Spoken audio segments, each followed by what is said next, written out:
And now the after show with two hosts who review everything and the one network who had no choice but to air their coverage. It's AfterBuzz TV's Arrested Development. Stay tuned. You're tuning into the destination for TV superfan discussion, AfterBuzz TV. And now, let the buzz begin.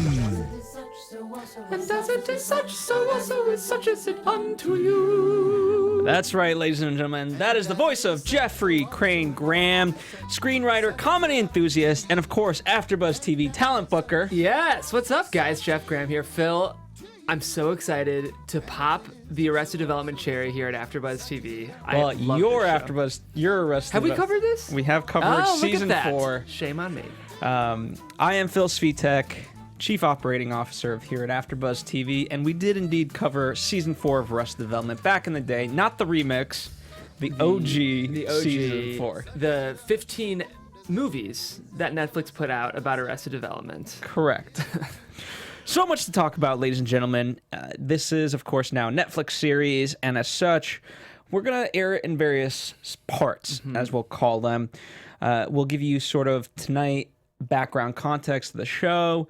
We'll give you our opinions of the show. We're going to treat it, even though we're going to do it in parts, we're going to do it as if you've seen all 8 episodes. Yes. And rather than do episode by episode, we're going to do parts based on characters. So today's focus will be Joe, Michael, and Lucille. Next time, we'll talk about maybe Lindsay and Tobias because, of course, they're a nice, happy family. Yes, a happy family. Very traditional. Of course. And then we'll talk about George Sr., George, Michael, and Buster. So that gives you a little bit of a preview. We'll also have some various special segments throughout each part. We might do some running gags of the characters and so on and so forth. And as it is such, so also is such as it unto you. That's right. I grew up Protestant, so I relate to that on a visceral level. So we'll try to very much give you as much in-depth coverage as we can, both in terms of our opinions, but also the reasons why, and then contextually beyond the show. Yes. And Phil, you introduced the two of us, but our producer, Brianna, has also seen the season. So if you guys hear the kind voice of a birthday girl in the booth, that is our producer, Brianna, who's also watched the season. So Bri, hop in whenever you have thoughts. Hey guys, I will chime in when I feel right. Great.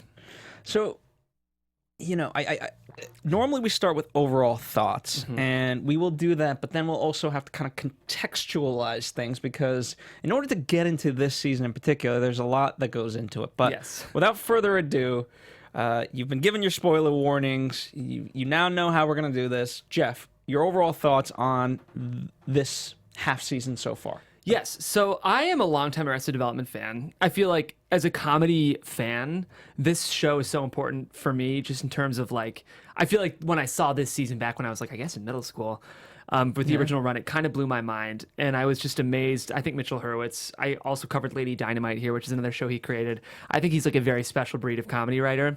So because the original 3 seasons hold such a high pedestal in terms of my tastes for both television and comedy, I feel like no matter what, the show will never quite reach those heights for me. I mean, I'd love to have myself proved wrong.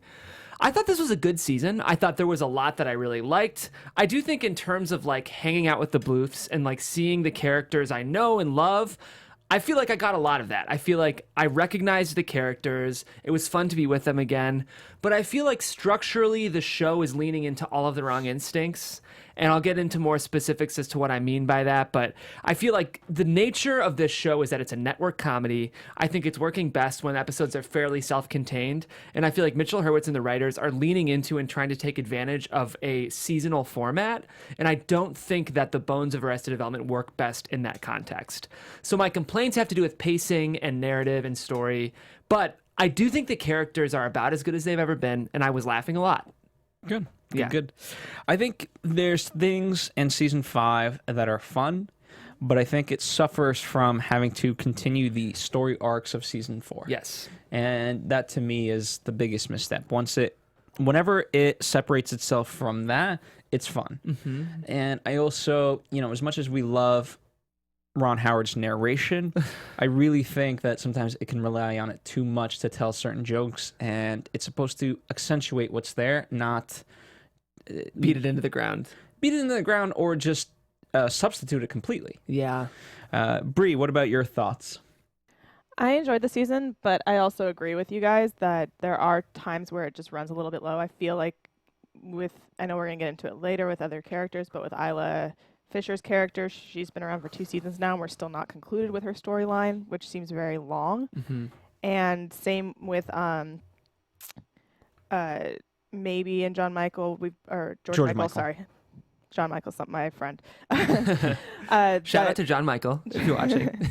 But they just keep bringing this joke back in, and I would like to see them, if they're going to bring it in, this season had a little bit more of a fresh take, but like even more so, like really get in there, because the writers are so good, and I know they can go there, so why not?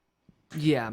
Well, so we've gotten the overall thoughts. Here's a little bit of context. One of the interesting things is Hurwitz back in the day said after season 3 that the story of the Bluths was done, which I find very interesting, because then years later, partly because of popular demand. I mean, we know Arrested Development has grown into kind of a very big behemoth as far as comedy fans. Mm-hmm. You're in essence, you could be defined by, if you love Arrested Development, the type of comedy you like. Fair. And Netflix presented this opportunity, and so there he goes, making a season 4, which was groundbreaking in the sense that a show could be brought back. Yeah, this was kind of one of the first shows to do that, wasn't it? Like resurrected. Yeah, I mean, first off, it was one of the first, not literally, but one of the first few Netflix shows. Yes. And then, it certainly resurrected a series. It was definitely the first Netflix show to have already existed as a previous property. And I can't think, it's funny because now it seems like shows are being revived from the dead all the time. We have Will and Grace, well, Roseanne, R.I.P., except even that's coming back from having been twice killed. So Roseanne was canceled in the 90s, brought back this year, canceled again, and is being brought back in a different way in the fall. So it feels so common now. But yeah, season 4 was sort of a revolutionary decision on the part of Netflix. Yeah, and you kind of look at it, they also did it with Full House, yes, which is kind of more of a spin-off series. Boy Meets World turned into Girl Meets World. So, there's a certain discussion to be had, like maybe there should have been a tonal switch and have a kind of semi-spin-off rather than fully focusing on the Bluths, like what we've known and loved. But also, what you guys are mentioning, all those shows are old shows being brought back. This one's more fairly new being brought back. Yeah. That's a good point. True. 90s versus 2000s, yeah. And I know haven't quite got into season 5 coverage, but I do want to talk about the remix of season 4, which I haven't seen all the way through, but I've seen enough, and there's a lot of interesting stuff. Before I get your opinions, what I'm paraphrasing what Mitchell Hurwitz said was, what I realize now is that in essence, we gave you all the ingredients of a sandwich, gave you the meat, we gave you the cheese, the lettuce, the tomato, the bun, but we never actually made you the sandwich that was the original season 4. Now with the season 4 remix, we've made a sandwich. Mm-hmm. A, what do you think of that? B, what's your stance on the 2 seasons and so on and so forth? Well, you mentioned Mitchell Hurwitz mentioned that season 3, the Bluths are done, the show's not coming back. I have to suspect part of it might have been when Netflix comes to you with a giant check, you might want to say yes to that. I don't know, but I'm sure the money was appealing for him. And it's a creative challenge. It's a creative challenge, so yeah. There's that side of it too. I thought season 4 was a B-, and I thought the season 4 remix was a B-. I don't know. So we went lateral. Yeah, I think it was a lateral move. I think it's very interesting just as I think when you work at this network, you not only view TV as a fan, but also kind of as a producer and almost, like a historian. Like when you're a cultural critic, you're looking at it sociologically as well. So I'm super interested in the fact that Netflix is just do whatever you want, Mitch Hurwitz. If you want to re-edit this season and re-release it on Netflix, you can. I think historically, it's very interesting to me. I'm not sure the season was massively improved by the remix. As you know, in season 4, they weren't filming it as an ensemble. They had to piecemeal together all the talent and shoot in a way where characters kind of got their own individual features, which is, I think, the worst version of the show, because I think the show is working best when all the characters are in a room bickering. And even with this remix, I don't think we got that ensemble feel. They tried, but it still kind of felt like this piecemeal assembly of like a shadow of what the show I think should be for me. There's a lot of great YouTube videos out there. By all means, check them out. That cite one of the first episodes, 22-minute episode. Usually, on average, anywhere between 8 minutes and 10 minutes of each episode is spent on narration. It's too much. That's not including the credits and the intro. So of course, then that's pretty much half your episode. Yeah, it's too much. The narration is such an essential part of the show. And it's almost like, like Ron Howard feels like a character on the show. Like they use him in very specific ways. They'll use him to make in-jokes about the show or even in-jokes about Ron Howard's universe outside of Arrested Development. I like that stuff. But I think because the show has been going on for as long as it has, and because Mitchell Hurwitz is so brilliant, sometimes the show leans on wit and intelligence almost at the expense of comedy. Like, I feel like we'll lose jokes because the smart, quote-unquote, version of a joke it's almost like the intellectualized version of this comedy trumps what might be pure laughs. And I think the narration sometimes is kind of, like, eking into that territory a little bit. Well, the narration is supposed to set up what is, present us with the characters, a show, and then tell us how it's not them, And we always knew, but it helps just to undermine them. Yeah. And really, because even now, especially like with season 4 and season 5, Michael has kind of been the straight character, but now he's not as black and white as he used to be. He's very much in the gray area, and so at the least, you would expect the narrator to offer that perspective. And it's just a little too much. I don't need him to be like, okay, then he walked down the street, then he did this, then he did this. Like, if you'll notice here, Michael is breathing. Oh, he just breathed out. He breathed back in. Like, it's just so much Ron Howard. God bless him. Indeed. But all right, let's without further ado, let's start diving into season 5. We've given enough context. Oh, the last thing I'll say, I do encourage you guys to, in the comments section or over social media, let us know what you do think of season 4, because I think it does help set up this. Especially if you're a new fan to Arrested Development, the remix is what you get.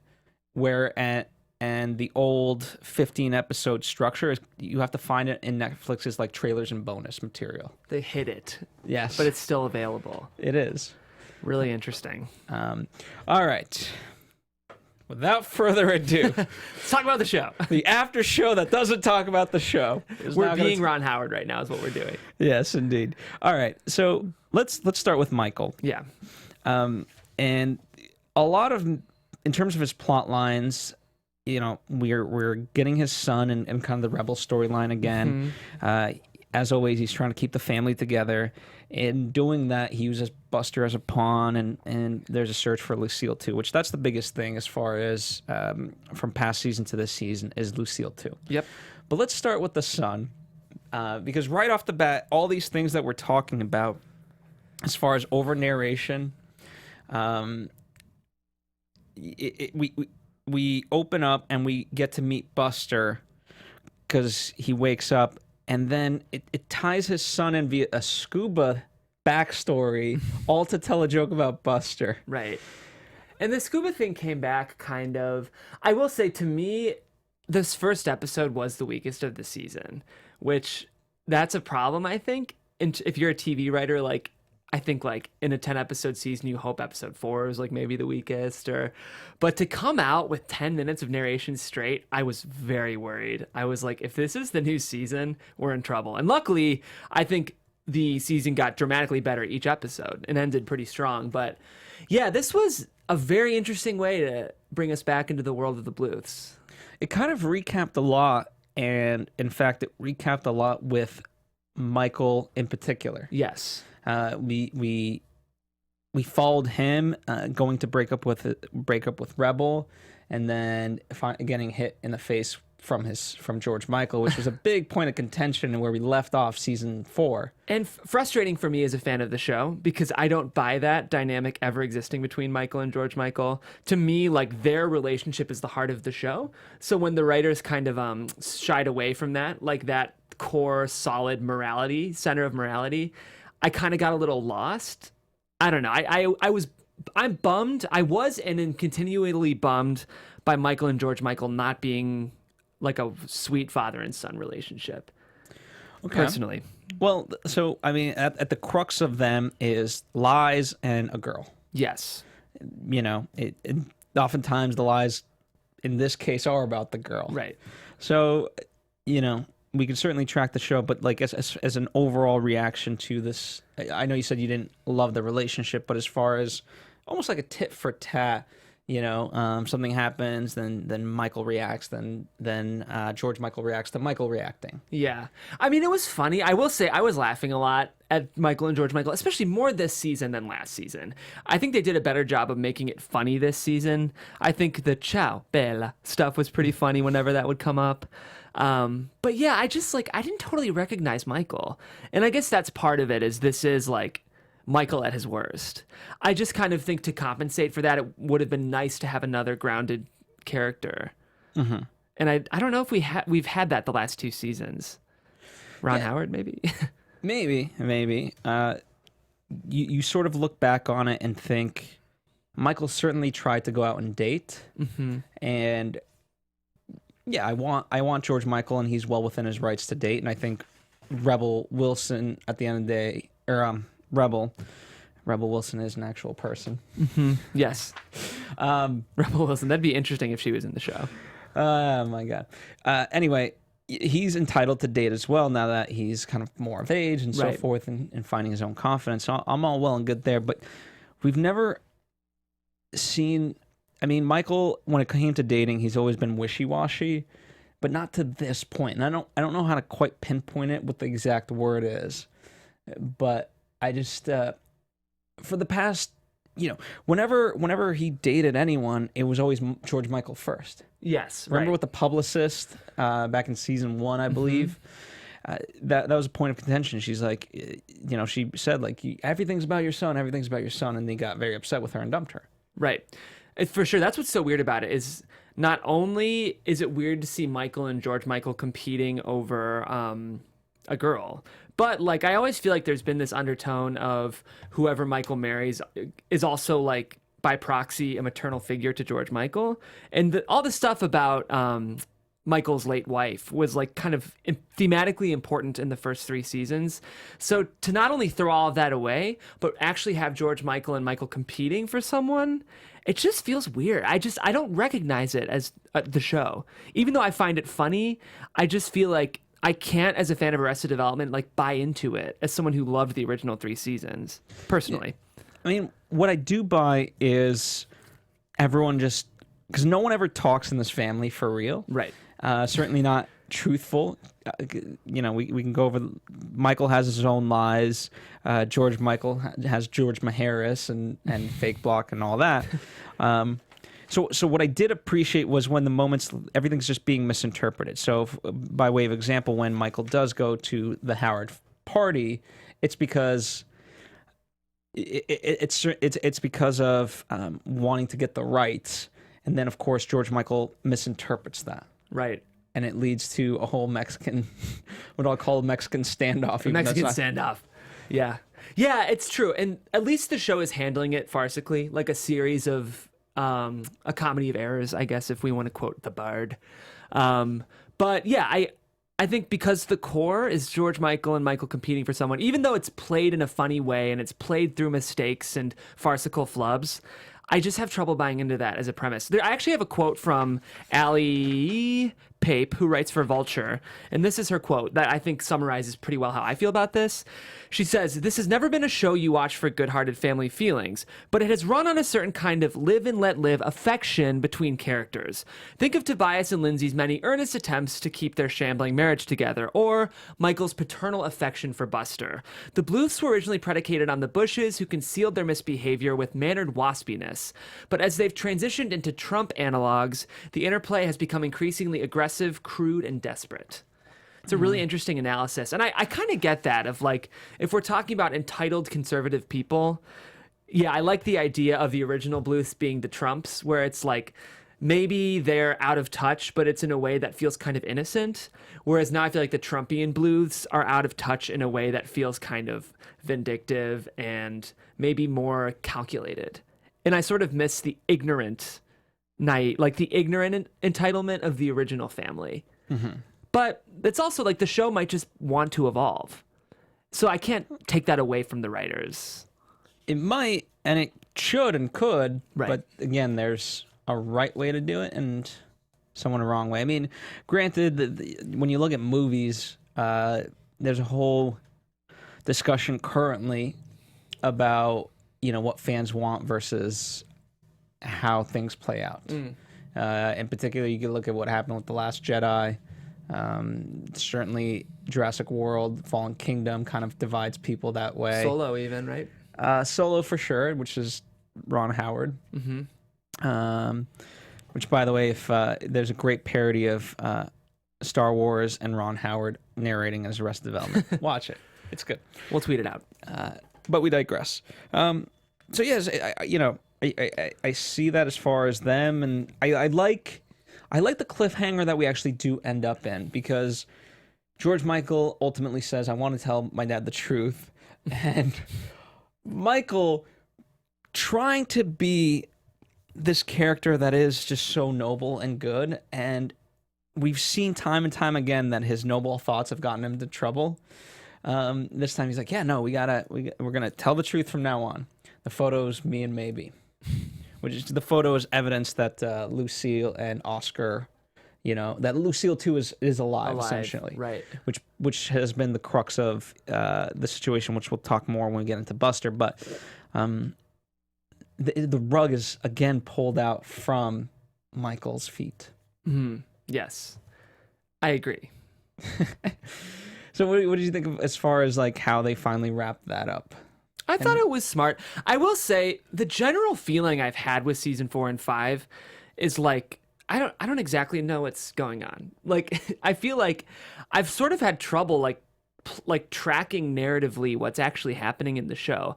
Like I feel like the first 10 minutes of the first episode of season 5 again were dedicated to Ron Howard trying to summarize concisely what happened in season 4.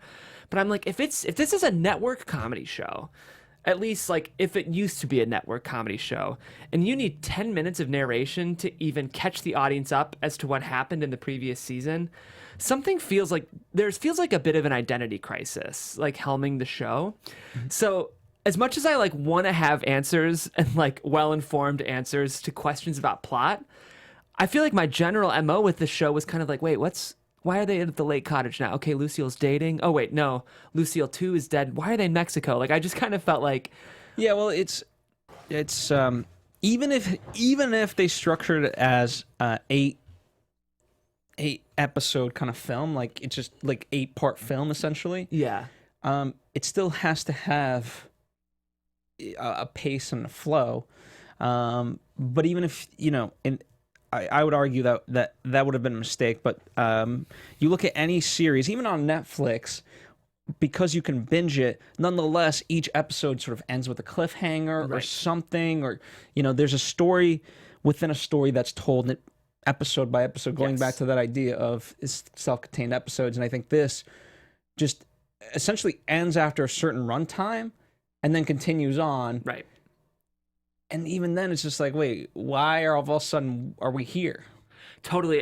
That's what I miss about the old seasons is because it was written for network, each episode had a theme and like a self-contained story, and you could point to an episode, and even if you were confused, like maybe if the A story was serialized and it had to do with An Young and the acquisition of the Bluths estate, like that was a arc in season 2, there would be a B plot where Buster's trying to figure out how to ride a bike or something like that, and it would end and the plots would converge and we'd come away with some backwards morality tale. And like you could point to that and be like, okay, clearly the writers were trying to talk about fathers and sons in this episode. Or like I think of the episode where Buster and his mom are kind of not getting along, and Buster has that tirade where everything is bleeped out, but that episode's about like trying to distance yourself from your mother. Like I feel like you could point to themes in each of these old episodes, and I feel like the elegance of that tightness, Netflix does not lend itself to that model, or the writers aren't pursuing that anymore, and that's what I miss about the show.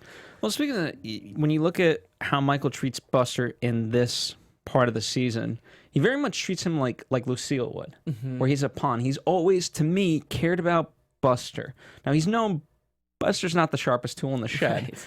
We all know that, but nonetheless, there was heart to it. Now, to send him off as a pawn to save himself and to save the family. That's not something that Michael's known to do. Right. And I don't know if it's okay that he does, but we haven't gotten him to that point naturally. Exactly. We don't understand why. It's more of it's not a because of this Michael's doing this. It's, oh, he has to, and then he does this. Right. The story requires. In general, I felt like the new version of Arrested Development is so story reliant.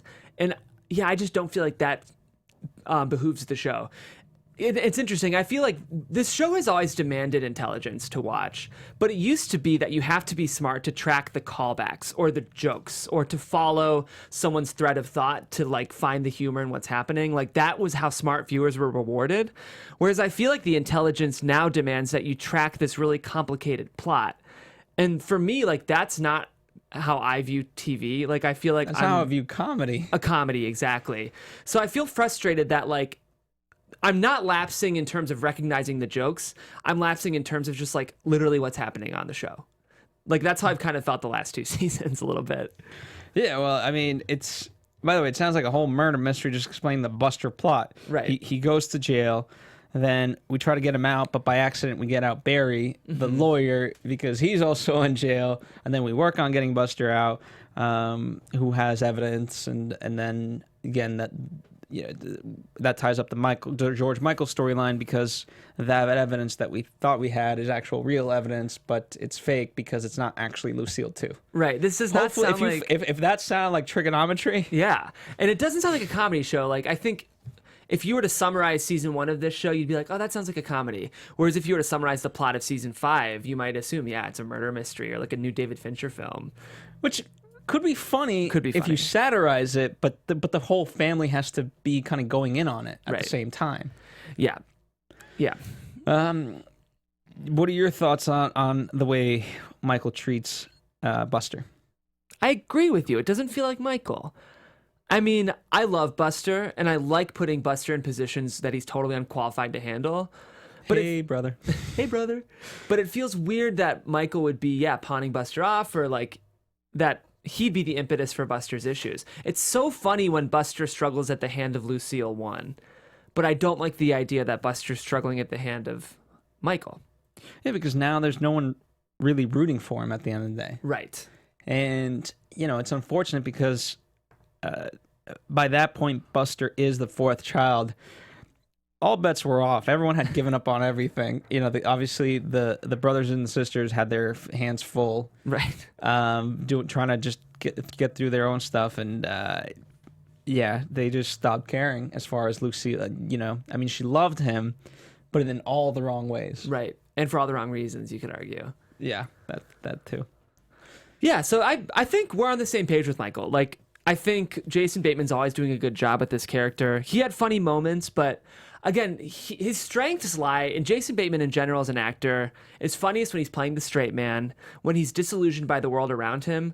So when he's a piece of that vortex, when he's a part of the chaos of the Bluths, I think we lose some of the funny dryness that made Michael such a wonderful character in the first 3 seasons. Yeah, and you could, what's that? He's in an alphabet movie, Spelling Bee, right? I think that's the name of the movie. If not, it's about a spelling bee and where Jason Bateman actually participates in a spelling bee.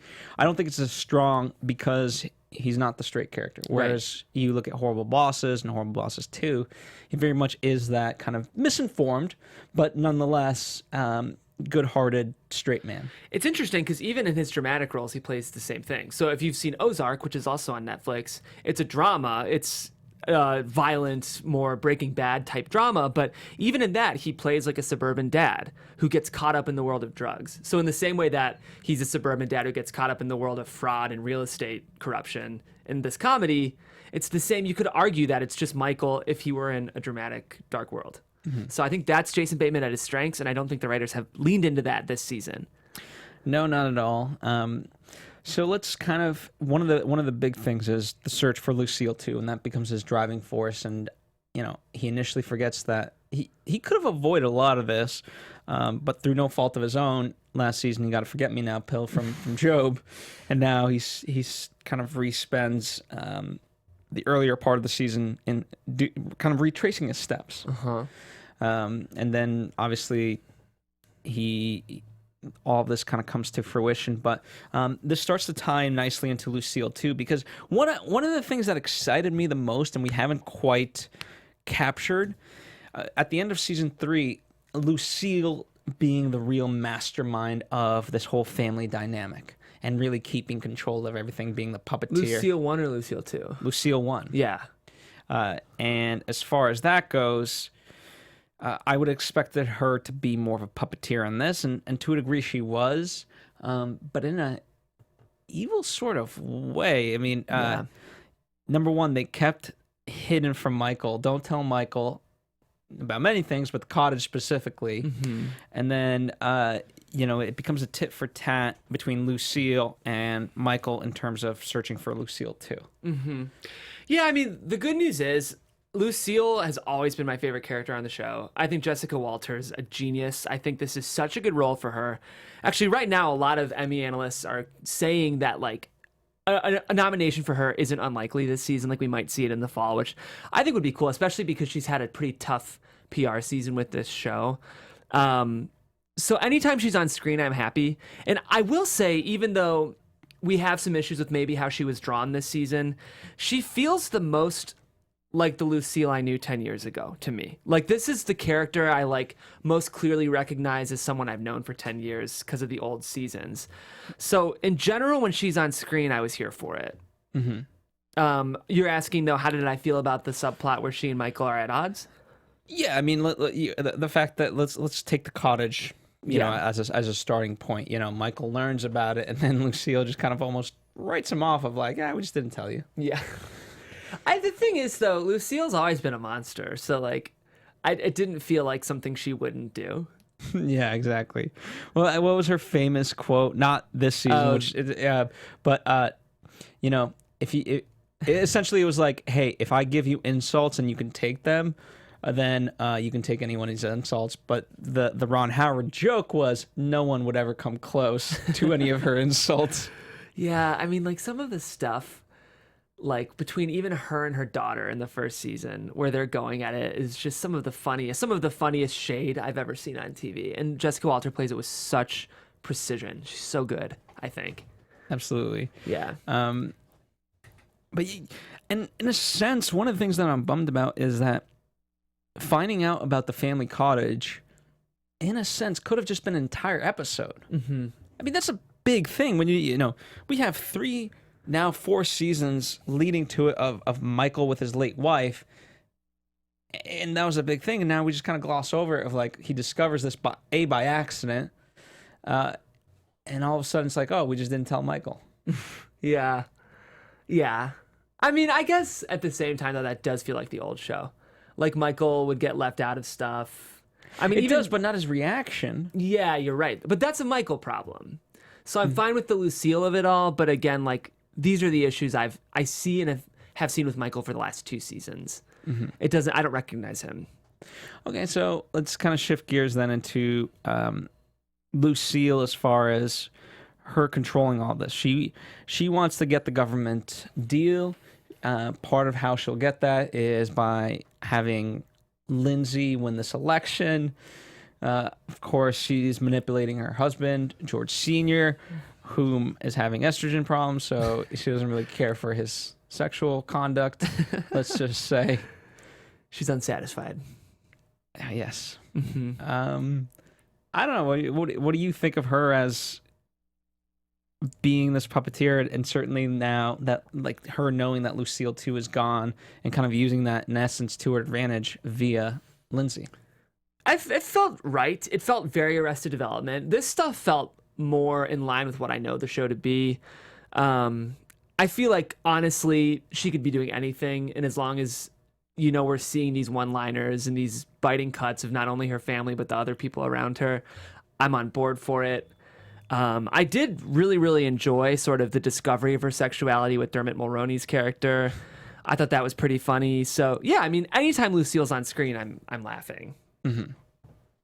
Got it. Yeah, one of my favorite moments was kind of the Mexican standoff version of it. Yes. Because, Barry calls Michael in this elaborate setup, and of course Barry being Barry, like essentially confirm it via something, and then Michael's kind of half confirming it, thinking it is a lie, but then Barry comes in and is like, oh wait, it was real. Yes, it was real. Yeah, this was good. Yeah, this was good. I was here for it. Sure. I am here for it too, and I love one of the again. It gets once they start to eliminate the other stuff that they had to hold on to. At the end, again, as I said, George, Michael, and Michael, where they came to simultaneously with George Sr. and Lucille kind of being like, wait, the land's in Mexico? Yeah. Okay, we can't win this election whatsoever. And just out of necessity, without any hesitation, doing a 180. Yeah. Yeah, this was good. I mean, like, this was definitely one of the more solid components of the season for me. Absolutely. Yeah.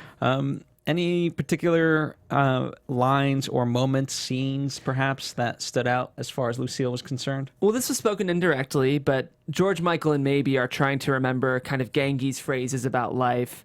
And they're doing a couple inversions of common stock phrases like, never forgive, but always forget. Was that the one? Like certain like inversions like that. Then the last one they land on is they should take all the rapists and the murderers and put them all together on an island, and all the murderers can be raped and all the rapists can be murdered until you only have either 2 rapists or you're down to 1 raped murderer. But who cares about him? So it's like that stuff that's just so stupidly specific and weird that I love. And yeah, anytime Lucille's being shady, which is 90% of the time, that's one of my favorite things about this show. And you buy into that creed, like that is probably one of her true mantras in life. Right. Yeah, she's just always been so out of touch without even realizing it. The one, my roommate and I were even laughing, this is old Lucille, but the Plimpies, they went to this restaurant called Plimpies, and the hostess goes, plate or platter? And Lucille says, I will not hear the question, and I don't understand the question, and I will not respond to it. Yeah. She's like the most Lucille response ever. Plate or platter? Plate or platter? Welcome to Plimpies. Yeah, and she, of course, a lot of great stuff there. She never looks a waiter in the eye. The show is at its greatest when it's adhering to the intricacies of each character. Right. And true to them rather than adhering to like, we got to get to this place. Yeah, when it's so plot driven, I'm not really along for the ride. And what's so interesting too, quickly, part of the appeal of this season was Mitchell Hurwitz promised us an ensemble show. In season 4, it was a piecemeal version of individual character driven stories. So we didn't have many scenes where the Bluths were together in the hotel, in the penthouse, just hanging out. We didn't really get much of that either this season. I feel like we got a lot of one-on-one scenes, a lot of partner scenes. We got the only time was like at Lucille's place, yes, when the family comes together to film whatever it is, for Lindsay's campaign. And that was, to me, the funniest scene of the season. That was when I was like, this is the show that I love. So I really hope if there's a season 6, which I will say, for all the complaints I have, even a mediocre season of Arrested Development is still one of the best comedies on TV. Like, if we sound like we're being hard on the show, it's because there's such a high bar for this show. So if there's a season 6, I will watch season 6 happily. But I hope they lean into the ensemble components of this show, because that's what makes the show the best version of the show. Yeah. It's like a baseball player who can hit a crap ton of home runs, who's just having an off couple of games. Exactly. That's a good way to put it. Yes. All right. So we've talked about all those. Again, there's a lot more to discuss, but we'll sort of do that once we talk about the different characters and see it from their perspective. Yeah. Let's move on to Job, who we sort of recycle the plot line of him becoming president again of the company. This time it's for the Austero Bluth company instead of just the Bluth company. But all that kind of is a backdrop to his biggest point, is that he's a closeted gay and is wondering what's happening with Tony Wonder. So, Brianna, I would love you to hop in, because I know you actually were buying into this Job Tony Wonder subplot. The main thing that I can buy into with Job and this plot that they're doing of him being gay is just because he's always been so alpha male. Yeah.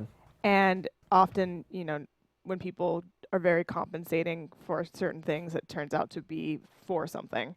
And for him, that's why it makes sense to me. It's like, for him, he's compensating for this part of him that he doesn't understand. And I don't know. It might not even be that he's completely gay, because like right now it's just Tony Wonder. Yeah, that's true.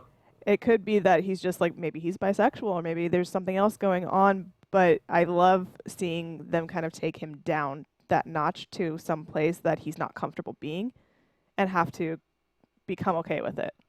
So you felt like you enjoyed the Job subplot of this season overall?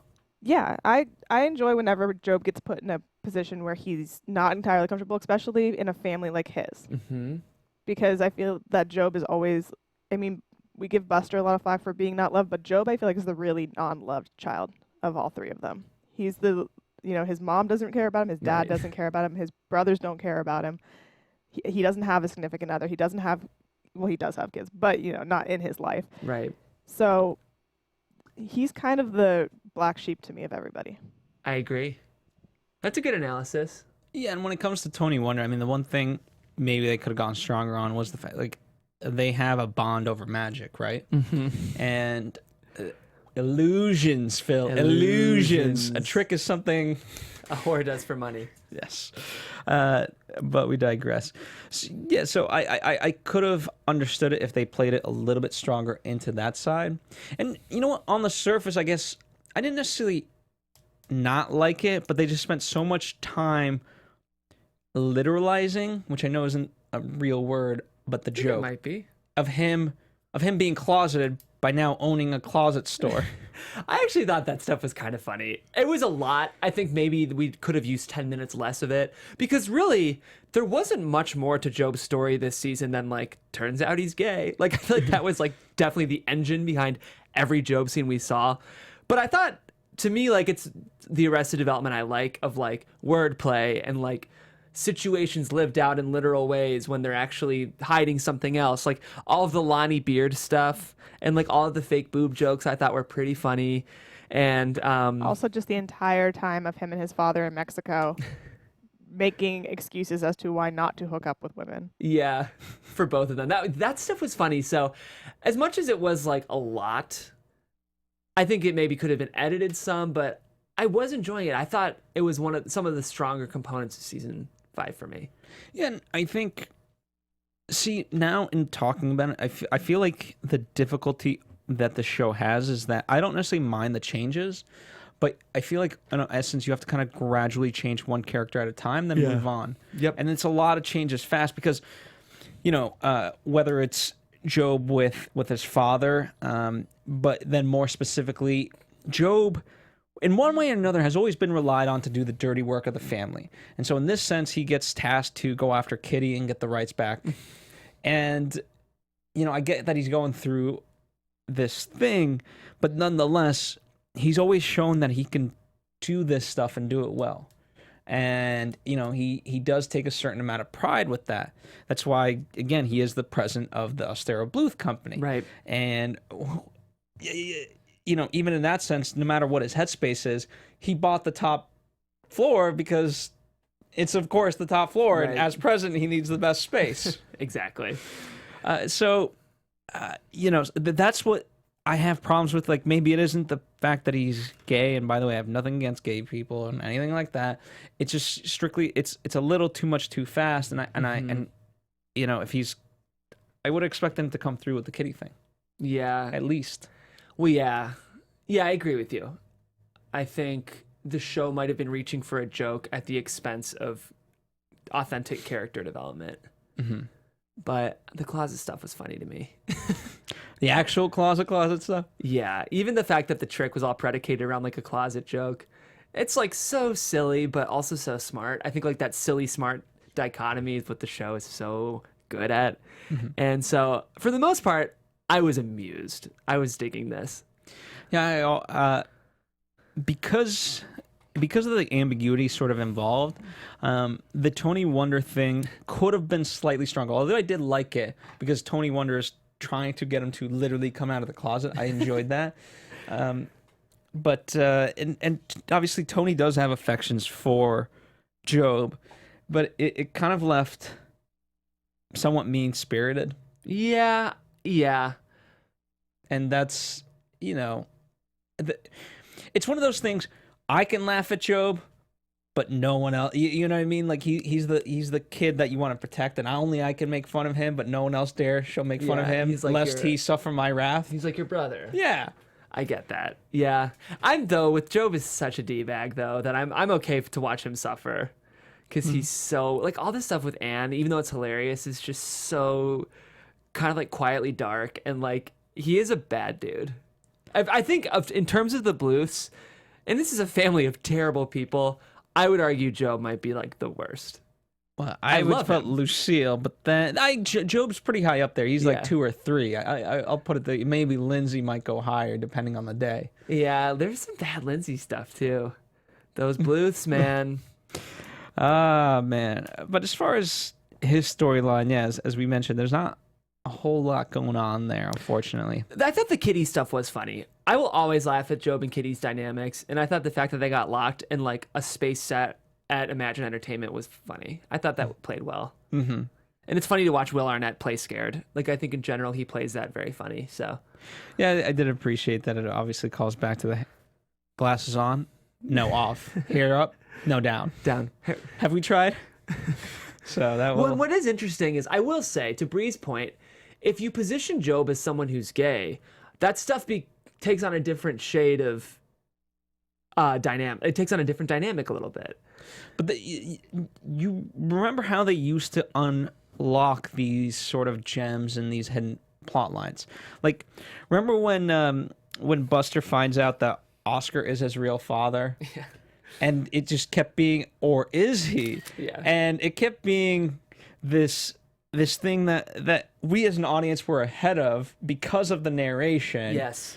But the character had yet to catch up, even though other characters were quite literally dropping hints. A lot of the incest stuff was played so well with the narration because we would learn about family. It's so weird how incest is just like such a pervasive theme on this show. But we would learn about like accidental family sex before the family did, which like was always hilarious. Wait, so we're not cousins? But are they? Or are they? Or are they? Yeah. Kissing cousins indeed. But we will not be talking about them today. All right, so in essence, we've covered all the things that are worth covering. But by all means, please, in the comment section, if there's something you want to expand upon, if there's something we didn't quite hit, by all means, we encourage you to discuss it with us there, and Please we'll do. read it. And I will be there. As such, as it is on to you, as it is on to us, whatever the damn quote will be, because I'll never get it right. Yes. All right. So the other parts of our show, we're not quite done yet. For today's part 1, we want to talk about press surrounding this show. Yeah. This season carried with it a lot of interesting weight that other shows don't carry with it. Not only because it has such a storied history and people know the Bluths so well, but obviously Jeffrey Tambor now carries, in this Me Too era and what people call a post-Weinstein world, a lot came out about Jeffrey Tambor. First, unrelated to the show. So on Transparent, a number of both emotional and sexual assault accusations were leveled against him by production assistants on the show. So Jeffrey Tambor was carrying that into the season. What was most interesting to me, though, was I felt like until the Arrested Development stuff broke, it didn't seem to be that much of an issue compared with other actors. It is interesting to see how in the world of accusations and Me Too moments, some actors seem to get away with it more than others. And I actually thought the fallout around the accusations on Transparent were less intense than I expected them to be. Mm-hmm. I don't know if you felt that way or not, but... Because I don't watch Transparent necessarily, it wasn't in my vision. Yes. You know? It's just interesting because with House of Cards, granted, it was related to production. No, it wasn't. When the news broke with Kevin Spacey, cancel him from the show, he's gone. When this news broke with Jeffrey Tambor, I feel like Netflix tried to kind of keep it quiet and just let him, quietly promote season 5. That was not what happened, though. During season 5 promotion, the New York Times sat down with the Bluth family in what's been considered a very kind of strange interview, consistent with what people are saying is a world of male privilege associated with Hollywood and specifically on-set production, We have a clip of the interview that Brianna's going to play right now, so let's listen. It's a very amorphous process, this sort That's of Jason bullshit Bateman. that we Yeah. do, making a fake life. It's a weird thing, and it is a breeding ground for atypical behavior, and certain people have certain processes. That doesn't mean it's acceptable. And No, the point is that that's things what are I'm trying to changing say. and Just say people need one to respect thing, each one other thing that differently. I just realized in this conversation that That's I Jessica. have to let go of being angry at him. He never crossed the line on our show with any, sexual whatever. Verbally, yes, he harassed me, but he did apologize. I have to let it go, and I have to give you a chance to for us to be friends again. Absolutely.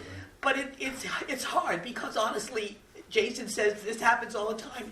In like almost 60 years of working, I've never had anybody yell at me like that on a set, and it's hard to deal with it. But I'm over it now. I just let it go right here for the New York Times. She didn't give it up for anybody else. That's at least he tries to make a joke. I know. It's interesting. I mean, it was a little harder for me to watch this show kind of with all of that coming into the season. I don't know. Do you feel like the press surrounding the show affected your ability to enjoy it? I would be lying if I said yes, simply for the fact that the show itself has already enough problems. Yeah. That I don't need anything to kind of convolute it anyway. I give Jessica a lot of credit for what she actually said in that moment, that I have to move past this, and taking sort of power for herself. Right. But yeah, as far as the show, I always try to look at it, but there's the art itself. I mean, it's tough. I mean, plenty of artists are not perfect humans. Right. And, certainly Michael Jackson was not a perfect human. And yet, I think his music stands the test of time. But again, that doesn't mean I'll glorify the individual. Right. And it's unfortunate in that way. And I think what's becoming more prominent now is we're not going to separate the two. And, because now the process is a lot more... what would you call it? The process is much more kind of out there as part and parcel of the art. Yeah. And I don't think that's a bad thing either.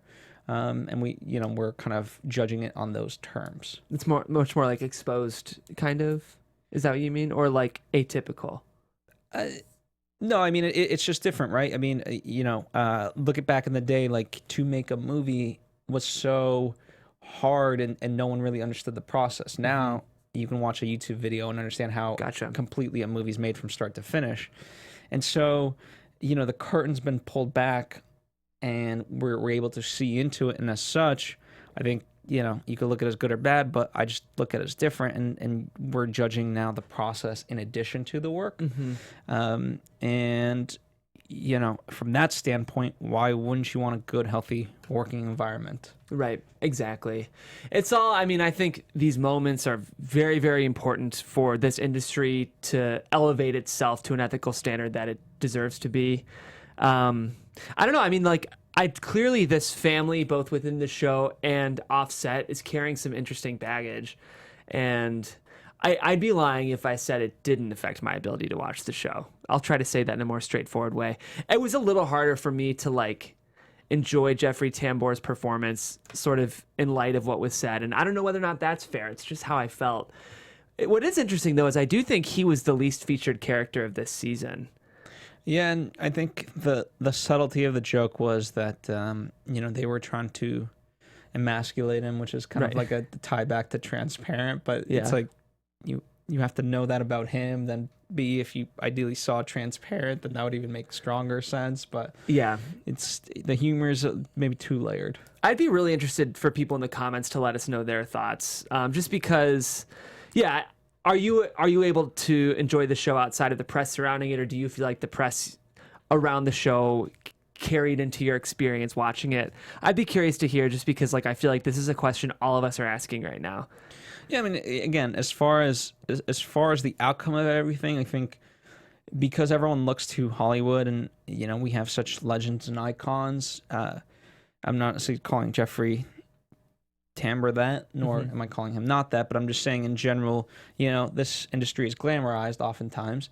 And I think, if we clean up this, then it can help clean up whether it's Wall Street, whether it's politics, nursing, lawyers, whatever, like every industry. But again, I would urge everyone, there's still a way to view it, like knowing all the Hurwitz kind of behind the scenes and what he talks about. That's just more of me than being able to look back upon it and see how everything's made. But nonetheless, no one's completely unbiased when they know certain information. Right. But, knowing what when he talks about season 4 and the original one and making a sandwich and how he gave us all the ingredients, and now with the season 4 remix, he's given us the sandwich. It's like, okay, but you didn't. Yeah, not for me at least. Yeah. Yeah. But it's interesting. All of this surrounds a show that I love, I used to love, and I still love. So I'm excited to keep talking about this. I'm excited to get into some Buster. I love George Michael. We have yet to talk about some of these other cameos, these guest appearances, some running gags. So, which we'll definitely, that's why this is part 1 of a few. So we're gonna get to everything next week. We talk about the fume case. So great. So that'll be part 2, the fume case, and additional stuff kind of surrounding it, like we are talking about the running jokes and things like that. And by the way, as we go week to week, by all means, in the comments section, we encourage you guys to write in and help form this for us. I will be there. I love the YouTube comments, especially with the rest of development, because I feel like I'm always discovering something about this show. So, and also, that doesn't mean you shouldn't and couldn't leave a comment over on the Apple Podcast side of things. We love our audio listeners just the same. Yes, and speaking of YouTube, guys, I do want to let you know our network is pushing to increase our subscriptions, and honestly, it helps you more than you realize. It does help the network if you guys subscribe, but listen up.